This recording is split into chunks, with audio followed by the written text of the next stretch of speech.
Welcome to the Golden State Media Concepts, America's Still Beautiful podcast, a weekly news podcast covering all the top positive and uplifting news stories. Are you tired of the same old news? Are you sick of the seemingly endless political spin and negativity? We cover stories that will inspire, uplift, and remind you of the good in the world. Tune into the Golden State Media Concepts, America's Still Beautiful podcast to get all the great and positive news stories of today.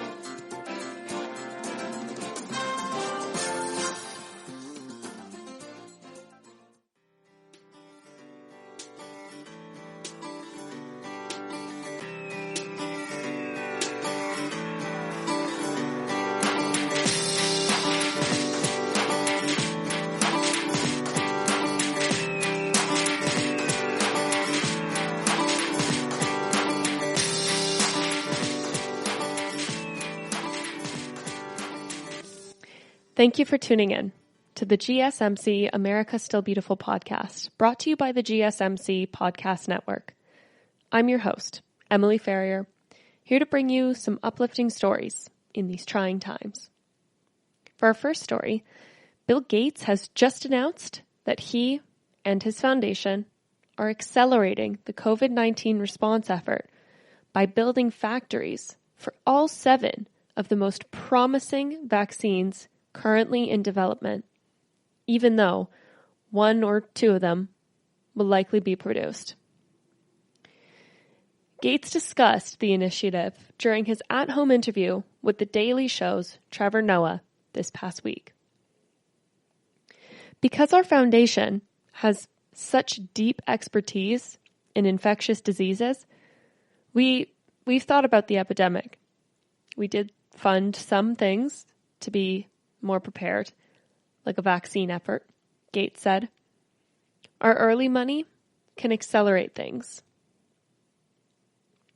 Despite how building factories for all 7 vaccines in development will likely waste billions of dollars in construction costs, Gates says that having facilities ready for any one of the treatments will likely end up saving thousands of lives in the long run. Even though we'll end up picking up at most 2 of them, we're going to fund factories for all 7, just so that we don't waste time in serially saying, okay, which vaccine works, and then building the factory. In an op-ed that was published in the Washington Post last week, Gates added, "To bring disease to an end, we need a safe and effective vaccine. If we do everything right, we could have one in less than 18 months, about the fastest vaccine that has ever been developed. We can start now by building the facilities where these vaccines can be made, because many of the top candidates are made using unique equipment. We'll have to build facilities for each one of them, knowing that some won't get used. Private companies can't take that kind of risk, but the federal government can. It's a great sign that the administration made deals this week with at least 2 companies to prepare for vaccine manufacturing. I hope more deals will follow. In 2015, I urged world leaders in a TED Talk to prepare for a pandemic the same way that we prepare for a war, by running simulations to find cracks in the system. As we've seen this year, we have a long way to go, wrote Gates. But I still believe that if we make the right decisions now, informed by science, data, and the experience of medical professionals, we can save lives and get the country back to work. This is not the first initiative that the Gates Foundation has taken to combat the novel coronavirus. In early March, the foundation pledged $100 million towards identifying, assessing, developing, and scaling up treatments for the virus. Another story, citizens and news outlets around the world are praising Irish Prime Minister Leo Varadkar for re-registering as a doctor with the National Health Service in order to offer an extra hand in fighting the novel coronavirus. Prior to going into politics and being removed from the medical registrar in 2013, he reportedly spent 7 years working as a junior doctor at St. James Hospital and Connolly Hospital in Dublin.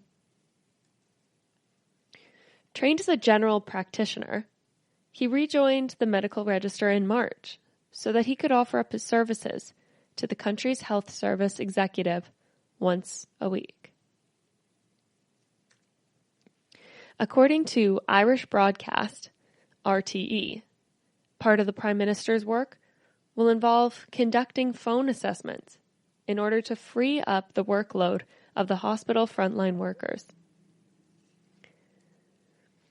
Many of his family and friends are working in the health service. He wanted to help out, even in a small way, said a government spokesperson. Euronews goes as far to say that the Prime Minister may be the first European Union leader to personally offer his assistance to medical workers fighting the COVID-19 outbreaks. Sounds like a lovely guy. They're lucky to have him. And one more little story here. We're just going to continue. They're all the same patterns. They all have to do with this, for the most part, with the exception of one story today. So I'm just going to kind of keep hitting you with all the good developments today. As a means of cheering up their neighbors in lockdown, this English family spent 6 hours coloring every brick of their home with chalk to create a rainbow house. The Taylor family from Wellington, Somerset, used dozens of sticks of jumbo chalk in order to decorate the front wall of their red-bricked terrace house. 26-year-old mother, Fern Taylor, started the labor of love with her daughters, Arabella and Matilda. Her partner, Marco DeFizio, then used a stepladder to finish the mission. We took information from a post that we saw, or we took inspiration from another post we saw on Facebook, where they'd done half the house. And originally, that's what I was going to do, said Fern. But my partner said we couldn't stop there, got the ladder out, and said that he would do the rest. We used jumbo chalks, and it took us about 6 hours. We probably started with about 40 sticks, continued Fern. The girls really enjoyed it. Matilda is 2 and didn't quite understand, but she helped out quite a bit. Arabella is 4 and is a keen helper. She helped for a good half hour and then sat and played and watched Mummy and Daddy finish the rest. The amount of people who stopped and smiled or asked to take photos was really cheered up. It's so sweet. People have slowed down while driving past. We even had an ambulance stop and say that they loved it. This week's news headlines from around the world have brought together in a nice new batch of COVID-19 updates that we'll be sharing with you. One little positive thing I'm going to tell you before the break is that the deaths in Spain have dropped for a 4th consecutive day in a row, which has inspired hope for the nation that they're now past the peak of their outbreak, especially since the decline marked the lowest number of deaths in 2 weeks. So when we come back from the break, we're going to continue on this train of positive developments when it comes to the virus. And we'll be continuing with that sort of the whole way through. So stay with us, because we're just going to keep on this. We're going to keep pumping you full of all of the positive things going on, just so you don't feel like it's all bad news. coming out of this. There are lots of great things happening and good developments, and we don't need to only focus on the negatives in this situation. So stay tuned, because there's more good news about this when we come back. So as part of this break, I want to tell you that I've recently learned about Birch Gold Group. They are one of the top dealers of physical precious metals in the United States. They provide something called gold IRAs, which I am now learning about. That is you can convert a portion of your IRA or 401k into an IRA backed by physical precious metals. That is a gold IRA. Now, I know that my listeners are all very intelligent, and so you've probably been thinking about what your plan might be in terms of your savings, in terms of your investments.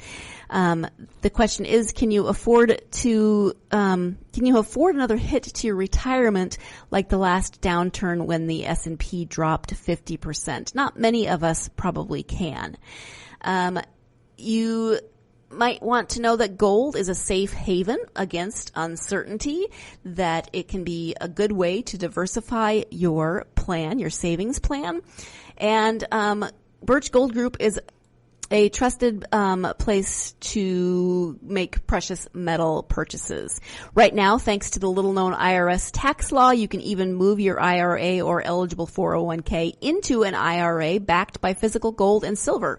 It's perfect for those who want to protect their hard-earned retirement savings from any future geopolitical uncertainty. So contact Birch Gold Group to request a free info kit on physical precious metals to see if diversifying into gold and silver makes sense for you. The comprehensive 20-page kit reveals how gold and silver can protect your savings and how you can legally move your IRA or 401k out of risky stocks and bonds and into a precious metals IRA. To get your no-cost, no-obligation kit, go to birchgold.com/America. That's BIRCH gold.com/America. The GSMC Life and Happiness podcast takes you on a journey of exploration. We'll discuss tried and true methods alongside the latest trends of how to best live your life to its fullest and happiest. From psychology to meditation, science to self-help books, the GSMC Life and Happiness podcast will help you to discover what makes you happy and how you can live life being the best you possible. Download the GSMC Life and Happiness podcast on iTunes, Stitcher, SoundCloud, Google Play, or anywhere you find podcasts. Just type GSMC in the search bar.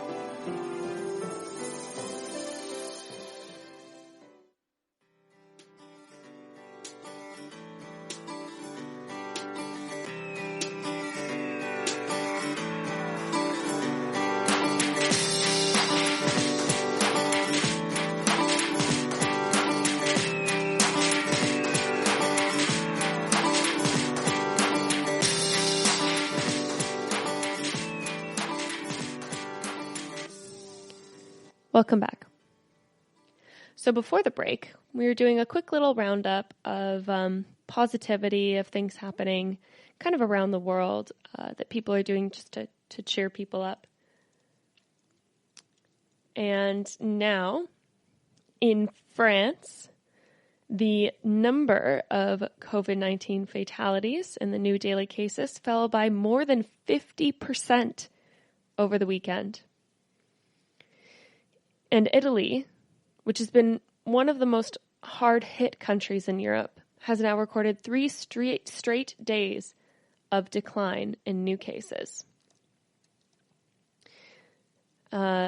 which is great news because they were hit so hard. Additional data sets from Worldometer show that yesterday marked the lowest number of, the day before, marked the lowest number of new cases since March 17th, which was half of the nation's peak after new cases, which were recorded on March 21st.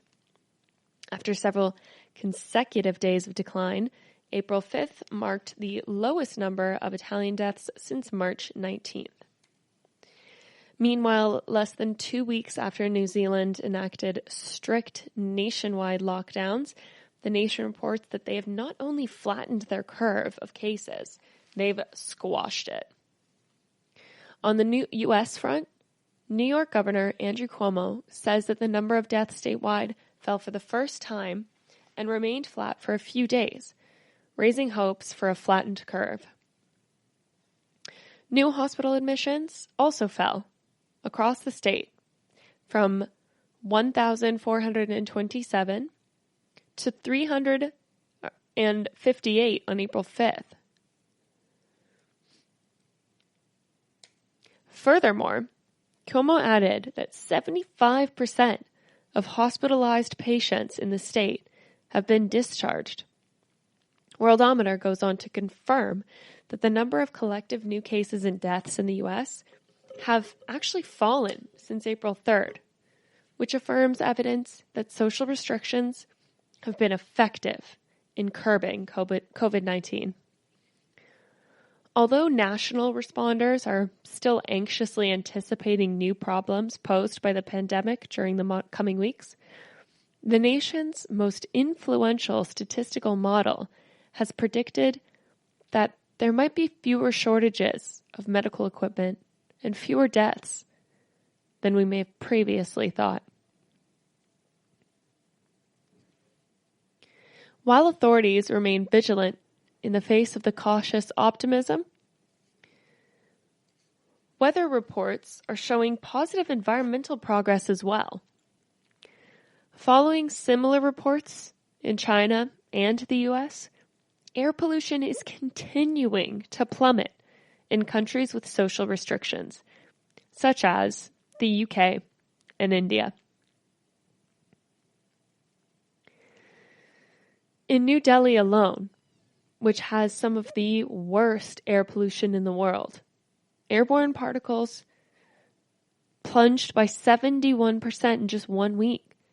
Particle pollution in major UK cities have also dropped by as much as 1/3, and the rates are expected to fall even further as the lockdown continues. These are big changes. Pollution levels are the equivalent at the moment of a holiday, say an Easter Sunday. Professor James Lee from York University and the National Center of Atmospheric Science told The Guardian about the data. I think we'll see an even starker drop when the weather changes.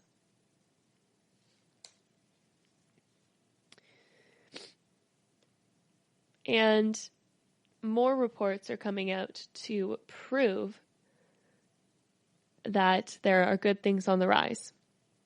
As more and more U.S. states and world regions implement various stay-at-home orders and shutdowns, some areas have been hit hardest by the virus are showing that the restrictions are working. Since symptoms generally start to show within 2 weeks, today's infections are the result of mid-March for us now. China's slowly become lifting its strict social restrictions, with the regulation helping the nation recover from the virus. And it's now been weeks since Italy ordered its nationwide lockdown, and the rates of infection have steadily been declining.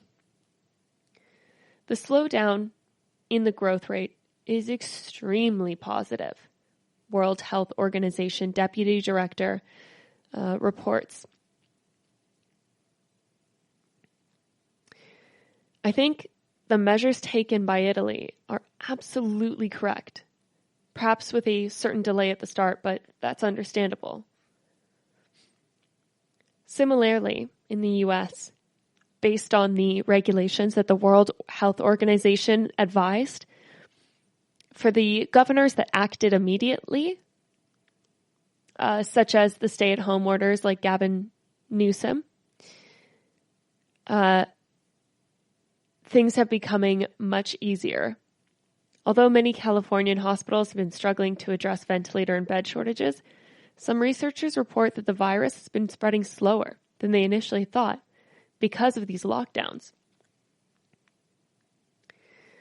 Dr. Timothy Deister, a resident physician from the University of California, San Francisco, published some encouraging data stats on Twitter, illustrating how the weeks-long uptake in infections fell for the first time this week.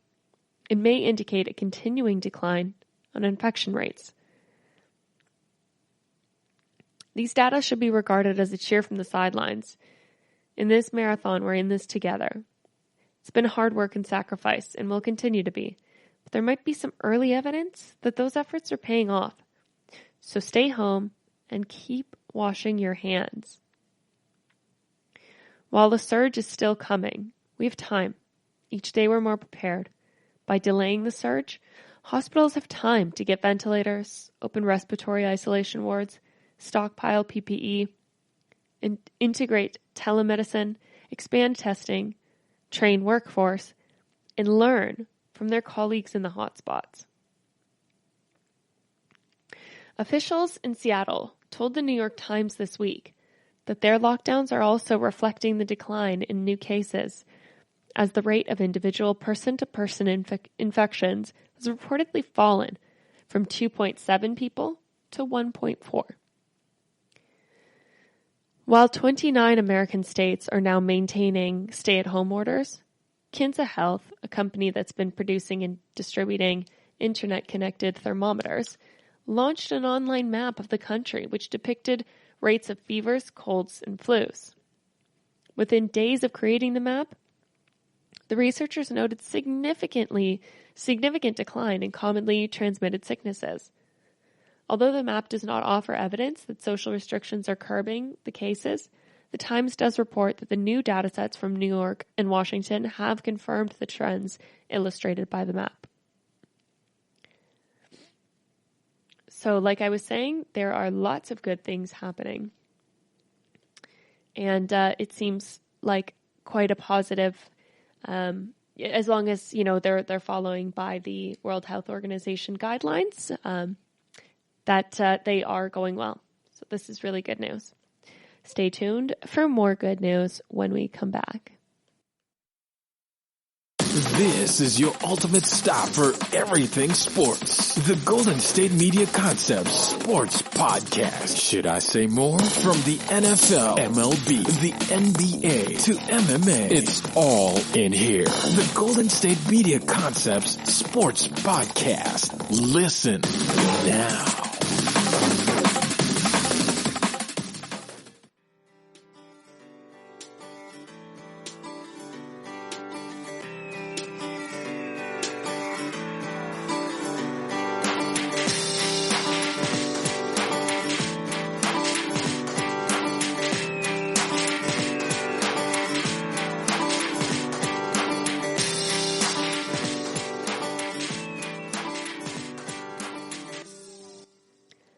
Welcome back. When we left off from the break, we were talking about how following the World Health Organization's advice has been really, really working because the World Health Organization has been really responding to this well and doing an incredible job at helping the entire world to recover from this and to stay safe. And it's quite really helping things decline as long as we follow their guidelines. Such an important organization. So great to have them. And now a compassionate Michigan man is being praised for using his savings to buy gas for nurses fighting the novel coronavirus outbreaks. Last week, Alan Marshall stood on the corner of Exxon Gas near the Detroit Medical Center, holding a sign that read, "Free gas for nurses." Marshall ended up spending $900 of his own money to fill the tanks of between 50 to 80 vehicles that belonged to medical workers on the hospital front lines. Although Marshall had originally been saving the money to buy himself a knife sharpening tool, he felt inspired to do something nice for the local hospital staffers after dropping his wife, who is an essential worker, off at her shift with Blue Cross Blue Shield. I just love them, and I want them to know that. he told WDIV in the interview. He ran out of money, and Marshall continued to stand on the intersection with a new sign that read, "Thank you for all you do."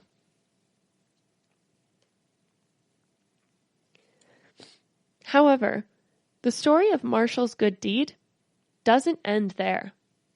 A woman who was identified only as Alana caught word of Marshall's labor of love and contributed another $200 of her money to his cause. And another great story, this college student has been going above and beyond the call of duty to protect people who are deaf or hard of hearing from risking exposure to COVID-19.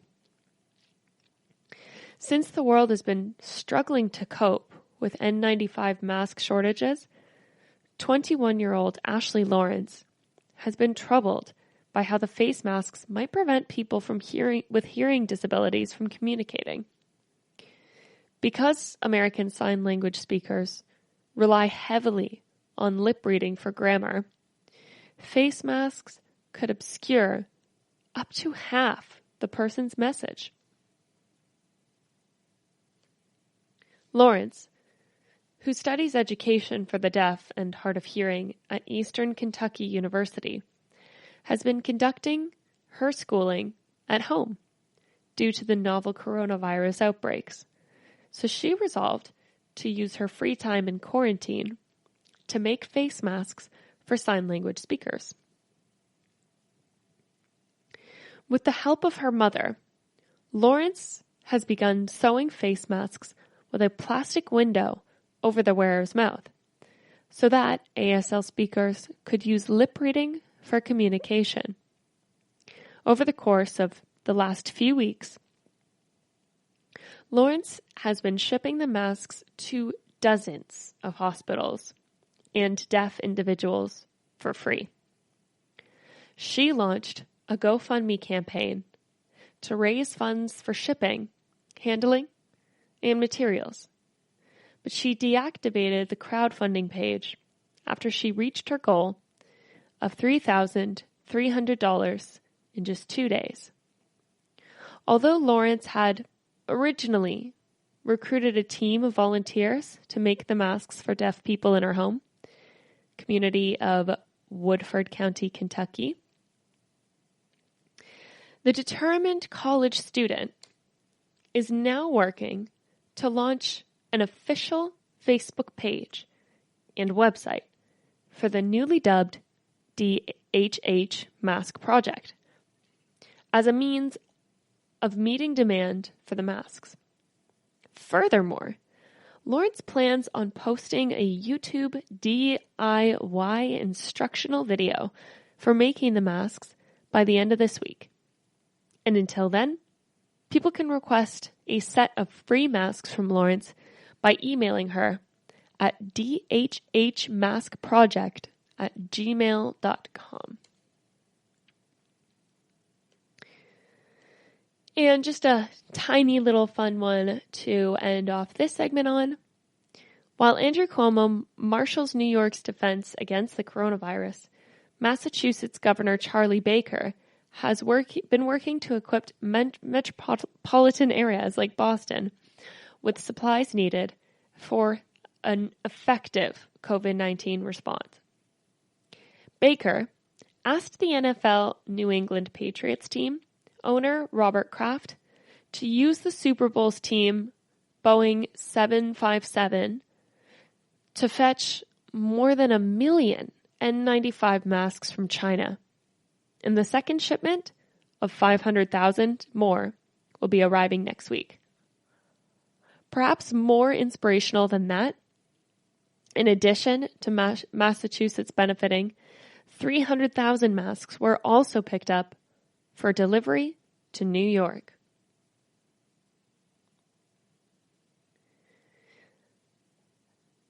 As of this being written, Massachusetts has logged 11,000 cases of COVID in the state. Governor Baker described the endeavor in a tweet as no days off and remarked the masks would go to the frontline healthcare workers.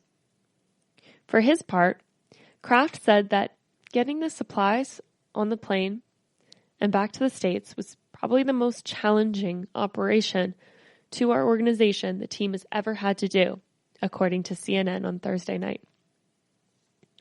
There was a lot of red tape, but a lot of people cooperated, he said. We had 3 governors. We had a consul from China and our crew who flew probably more hours than they should have, but they knew how important it was. And it's just like doing your job and never taking time off when something is really important. Charlie Baker's tweet read, he tweeted a picture of the shipment on the Patriots plane saying, tonight's arrival of a major shipment of N95 masks on the Patriots plane was a significant step in our work to get the frontline workers the equipment that they need. And it's an example of how collaboration and partnership can lead to real solutions during these challenging times. Well, the Patriots really earned their name on this one, I'd say. It's a pretty beautiful story. And I wonder how Tom Brady feels now. Sorry, that was cutting. We're going to have to go ahead and take another break now. But when we come back, we're actually going to change gears a little bit and talk about a different story that has to do with some scientific research in regards to depression and some positive things that have come out of that in recent days. So we'll talk about that when we return from our break.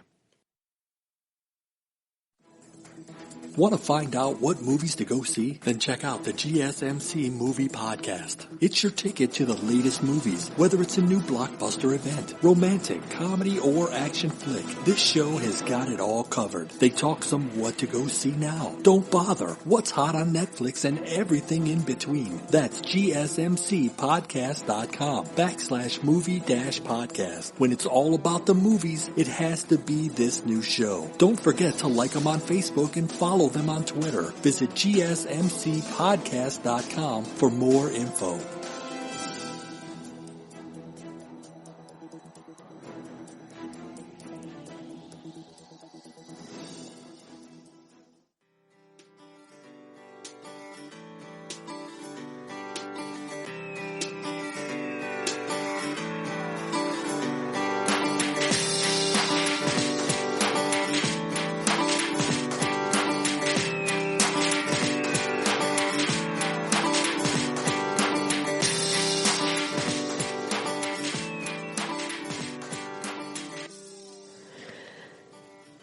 Welcome back.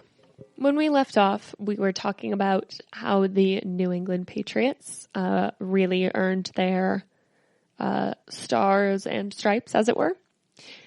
And now, a new form of magnetic brain stimulation rapidly relieved symptoms of severe depression in 90% of participants in a small study conducted by researchers at the Stanford University School of Medicine.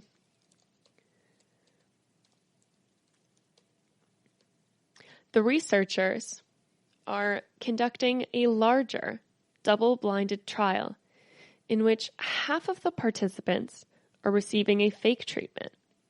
The researchers are optimistic that the second trial will prove to be similarly effective in treating people whose condition hasn't improved with medication, talk therapy, or other forms of electromagnetic stimulation. The treatment is called Stanford Accelerated Intelligent Neuromodulation Therapy, or SAINT.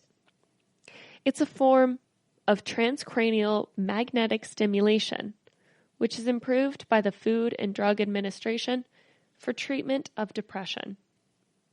The researchers reported that the therapy improves on current FDA-approved protocols by increasing the number of magnetic pulses, speeding up the pace of the treatment, and targeting the pulses accordingly to each individual's neurocircuitry. Before undergoing the therapy, all 21 study participants were severely depressed, according to several diagnostic tests for depression. Afterward, 19 of them scored within the non-depressed range. Although all of the participants had suicidal thoughts before therapy, none of them reported having suicidal thoughts after the treatment. All 21 participants had previously not experienced improvements with medication, FDA-approved transcranial magnetic stimulation, or electroconvulsive therapy.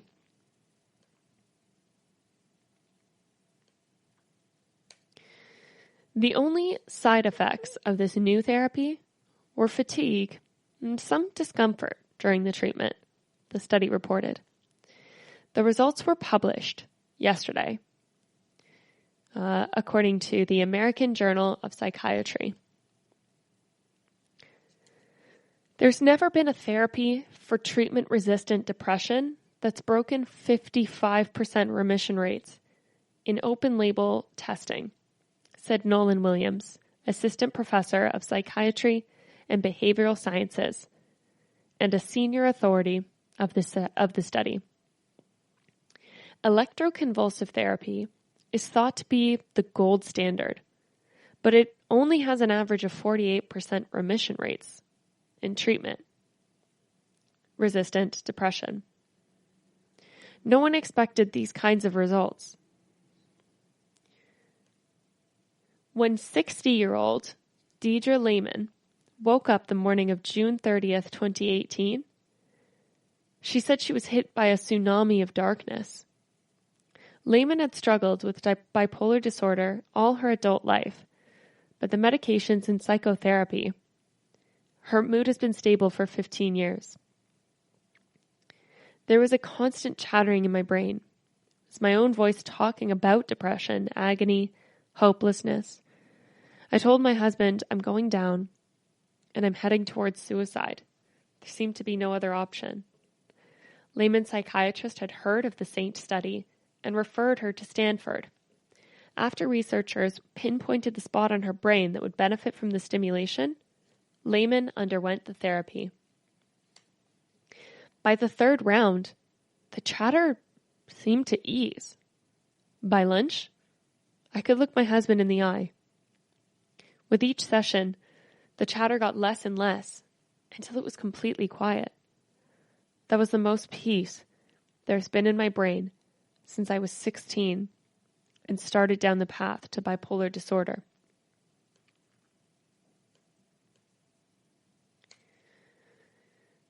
In transcranial magnetic stimulation, electric currents from the magnetic coil placed on the scalp excite the region of the brain implicated by depression. The treatment is approved by the FDA, requires 6 weeks of once daily sessions. Only about half of patients who undergo the treatment improve, and only about a third of them experience remission from depression. Stanford research hypothesized that some modifications to transcranial magnetic stimulation could improve its effectiveness. Studies have suggested that the stronger the dose of 1,800 pulses per second instead of 600 would be more effective. The researchers were cautiously optimistic about the safety of the treatment, as that a dose of stimulation had been used without harm. Other forms of brain stimulation for neurological disorders, such as Parkinson's disease. Other studies suggested that accelerating the treatment would help relieve patients' depression more rapidly. With SAINT, study participants underwent 10 sessions a day of 10-minute treatments with 50-minute breaks in between. After a day of therapy, Lehman's mood score indicated that she was no longer depressed. It took up to 5 days for other participants. On average, 3 days of the therapy were enough for participants to have relief from depression. The less treatment-resistant participants are, the longer the treatment lasts, says postdoctoral scholar Eleanor Cole, a lead author of the study. The research also conjectured that targeting stimulation more precisely would improve the treatment's effectiveness. In transcranial magnetic stimulation, the treatment is aimed at the location where most people's dorsolateral prefrontal cortex lies. This region regulates executive functions such as selecting appropriate memories and inhibiting appropriate responses. For SAINT, the researchers used magnetic resonating imaging of brain activity to locate not only the dorsolateral prefrontal cortex, but particular subregion within it. They pinpointed the subregion of each participant that has a relationship with subgenual cingulate, a part of the brain that's overactive with people experiencing depression.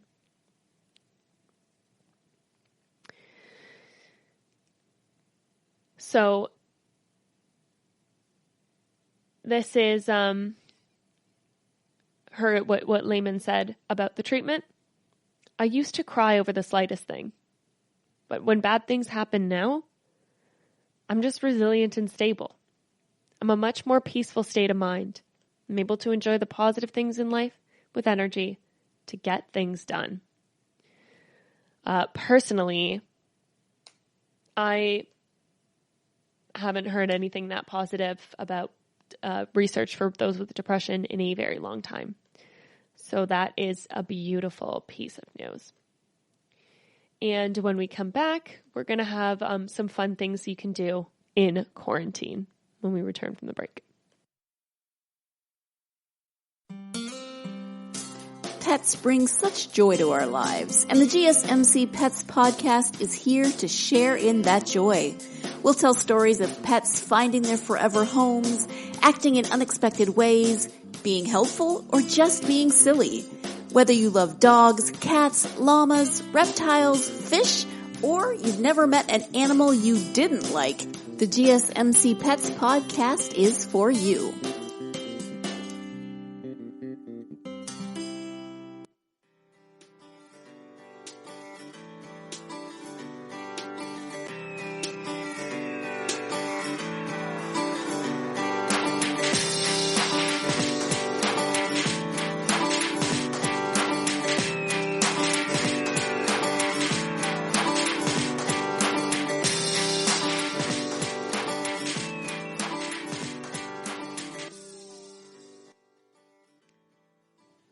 Welcome back. Before the break, we were talking about some positive things happening in research for those struggling with depression. And now, since people around the world are being urged to stay home and practice social distancing amidst these outbreaks, more and more people have been searching for sources of entertainment in quarantine. I've already told you about lots of things to do to keep yourself busy during isolation, like zoos and aquarium live streams, the 2,500 of the world's museums, or a list of productive home activities. Such as taking courses, reading books, organizing parts of your home that you haven't, talking on the phone, doing those once-a-year jobs, practicing self-care, putting that little mask on, getting in the bath, taking your vitamins, doing puzzles, writing letters, and learning an instrument. I've been doing that. It's been really fun, actually. I was inspired by my young cousin who picked up a guitar in he's in university, he picked up a guitar, and he is so good at it. And I've had a guitar for 10 years, and he's already so much better than me. So I was inspired, and I started doing that. Anyways, if you've already tackled that, then here's another resource for your enjoyment. This With Google website and app have made it extraordinarily easy to learn Morse code. And some users have claimed that they picked up the skill in as little as 15 minutes. It's incredible. For the last 11 years, With Google has featured thousands of digital experiments and online projects for the world to enjoy. For the last 11 years, With Google has featured, they now have a Coping with COVID collection, which includes the Morse code app. The app uses visual cues to associate each letter with respective sound and code, and it's totally free to use. So you don't feel like committing to the necessary time and effort to learning a foreign language, then maybe Morse code is more your thing. I think it's a pretty cool app. There's loads of stuff on there. So definitely check out that app. It's a good one for experimenting and, getting something to do while you're in isolation. And another story, trillions of dollars are set to be invested in combating climate crisis and conserving Earth's ecosystems thanks to a man named Larry Fink.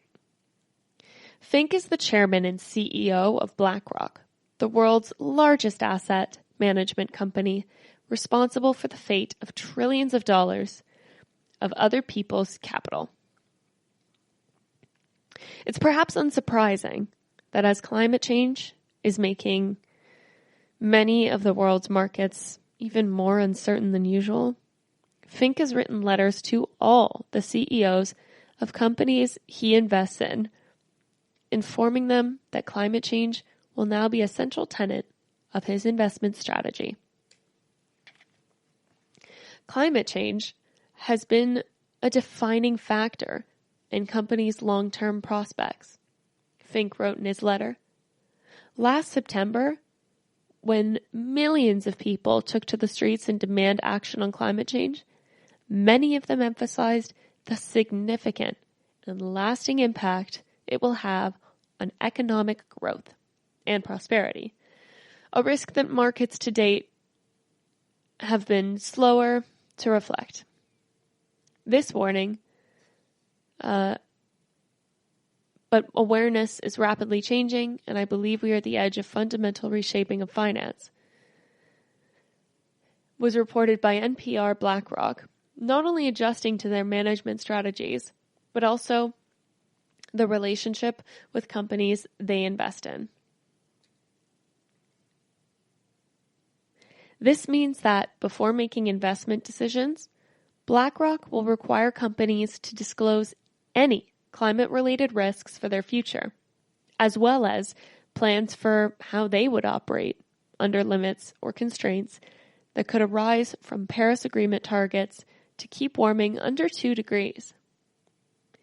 BlackRock will also dump shares from companies in its portfolios who manage 25% of their wealth from coal production or utilization, which already costs, in many places, 50 to 100% more to maintain and manufacture than their renewables. The 67-year-old billionaire also said that by throwing BlackRock's weight around the world's largest money management company is not beyond the pale, stating that we'll be increasingly deposed to vote against management and board directors when companies are not making sufficient progress on sustainability-related disclosures, and the business practices and plans underlying them. More and more, financial planners and investment companies are moving away from anything that stinks of CO2. The shift in the market forces will be much more powerful catalyst for change than the activism that, to give credit where credit is due, made these shifts possible. And it's high time to. The recent meeting of the United Nations Intergovernmental Panel on Climate Change left many activists entirely unsatisfied, and many countries, particularly in Southeast Asia, are still pouring money into the coal and natural gas-fired plants. Governments have much less interest in changing climate than, for instance, insurance companies might. Larry Fink knows this and is pushing a lot of money into goading the governments and the companies to rethink the future, taking devastating floods and fires and uncertainty into the lexicon of their decision making. So, looks like it's not all bad on the environmental section there. Sure, it takes the threat of losing money, but hey, you got to take a victory where a victory is. So I'd say that that's pretty positive. And we have to take another break. And when we come back, we are going to talk about the positive things on today's date in history when we return. The GSMC Life and Happiness Podcast takes you on a journey of exploration. We'll discuss tried and true methods alongside the latest trends of how to best live your life to its fullest and happiest. From psychology to meditation, science to self-help books, the GSMC Life and Happiness Podcast will help you to discover what makes you happy and how you can live life being the best you possible. Download the GSMC Life and Happiness Podcast on iTunes, Stitcher, SoundCloud, Google Play, or anywhere you find podcasts. Just type GSMC in the search bar.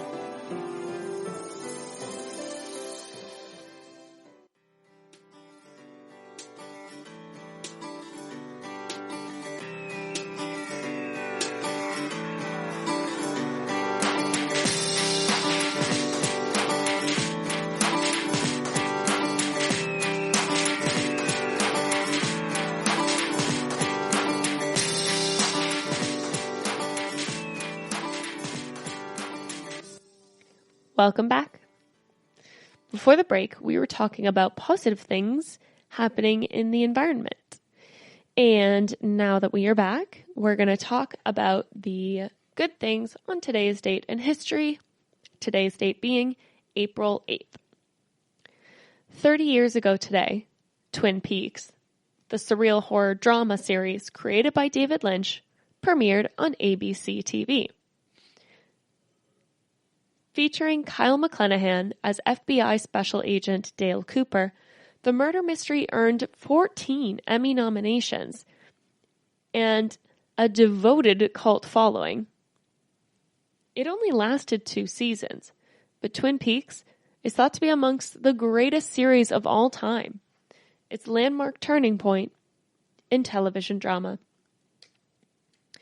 With its narrative unfolding in the fictional town of Twin Peaks, Washington, the show employed a melodramatic portrayal of eccentric characters, a haunting soundtrack, and it pioneered the trend of accomplished cinematography now commonplace in today's television dramas. The property was revived recently for a sequel, including a 3rd and 4th season. And that was today's date in 1990. Oh my goodness, 1990 was 30 years ago. Isn't that bizarre? After becoming one of the most watched television programs in the U.S., audience ratings declined in the season after the main crime, the murder of homecoming queen Laura Palmer, was resolved, and a subsequent storyline becoming more obscure causing the public to lose interest. Lynch directed the sequel, Season 3, and it premiered in 2017, and there's further interest into Season 4. More good news on today's date. Hank Aaron hit his 715th career home run, surpassing Babe Ruth's 39-year-old record.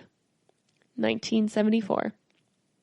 Frank Robinson, one of baseball's most underrated players, debuted as Major League Baseball's first black manager, joining the Cleveland Indians in 1975. The debut album by The Clash, widely celebrated as one of the greatest punk albums of all time, was released in the UK after being recorded during 3 weekend sessions in 1977. Clint Eastwood became the mayor of Carmel, defeating an incumbent in the election for the leader of his small seaside city in Northern California in 1986. Susan Laurie Parks became the first African-American woman to win a Pulitzer Prize for drama for her play Top Dog, Underdog in 2002. Construction was completed on the world's first building to integrate wind turbines, the Bahrain World Trade Center in Bahrain, and in 2008. New strategic arms reduction treaty was signed by President Obama and Russian President Medvedev in Prague to reduce each nation's nuclear arsenals to their lower levels more than half a century in 2010. And a very happy birthday to actress Robin Wright, who turns 54 years old today. Known for her film portrayals as Buttercup, the Princess Bride, of course, and Jenny in Forrest Gump, she won a Golden Globe for playing the devious political wife of critically acclaimed Netflix series House of Cards. And today is also the anniversary of Buddha's birth. Born Siddhartha Gautama, the founder of Buddhism, the 4th largest religion in the world. Visitors to shrines on his birthday take an offering of fresh spring cherry blossom flowers. As a prince in northeastern India, he lived a life of luxury until at the age of 29, he saw an old man, a sick man, and a family mourning their death. Like all Hindus, the prince believed in reincarnation. He thought this troubled him, that people had to return this world to suffer again. So he left his wife, child, and luxurious lifestyle and future role as leader of his people in search for an end to suffering. For years he chose a life of extreme poverty. The story goes that he eventually collapsed from starvation after fasting for 6 years. Next, he turned away from the idea that poverty is the path to enlightenment, and he decided that he best pursue a middle way between luxury and poverty, largely defined by moderation and meditation. At 35, he attained enlightenment and assumed the title Lord Buddha, one who is awakened. He defined 3 practices for gaining enlightenment, which may define the religion of Buddhism. Sila, virtue, good conduct, morality.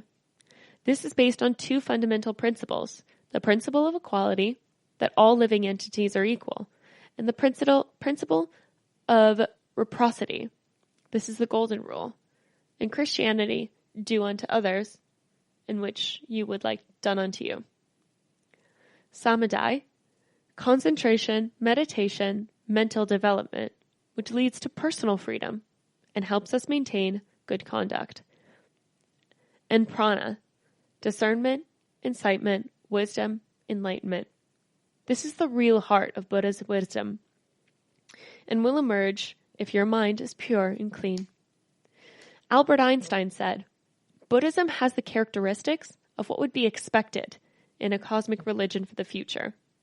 It transcends personal God, avoids dogmas and theology. It covers both the natural, spiritual, and it and it is based on religious sense, aspiring from the experience of all things natural and spiritual as a meaningful unity.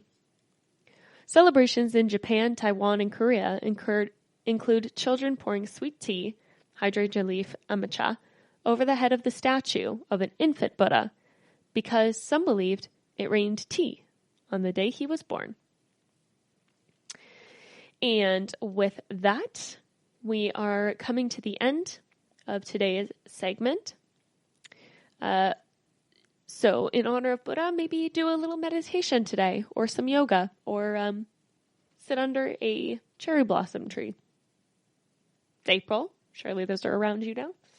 But make sure that you maintain a social distance if you do so.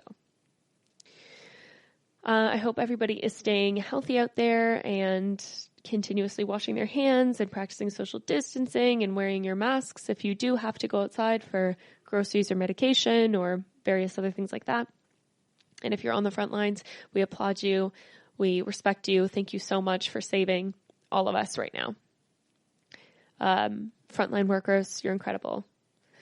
And that is it. So thank you for listening to the GSMC America Still Beautiful podcast, brought to you by the GSMC Podcast Network. I'd like to ask that you please remember to subscribe to the show, write a nice review, and rate the episode because that really helps us.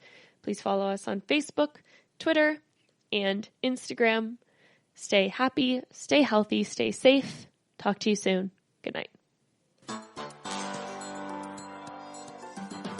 You've been listening to the Golden State Media Concepts, America Still Beautiful podcast, part of the GSMC Podcast Network. You can find this show and others like it at www.gsmcpodcast.com. Download our podcasts on iTunes, Stitcher, SoundCloud, Google Play, or anywhere you find podcasts. Just type in GSMC to find all of our shows from the GSMC Podcast Network, from social media news to marketing news and even weird news. The GSMC Podcast Network has you covered. You can also follow us on Twitter and Facebook. Thank you, and we hope you have enjoyed today's episode of the Golden State Media Concepts, America Still Beautiful podcast.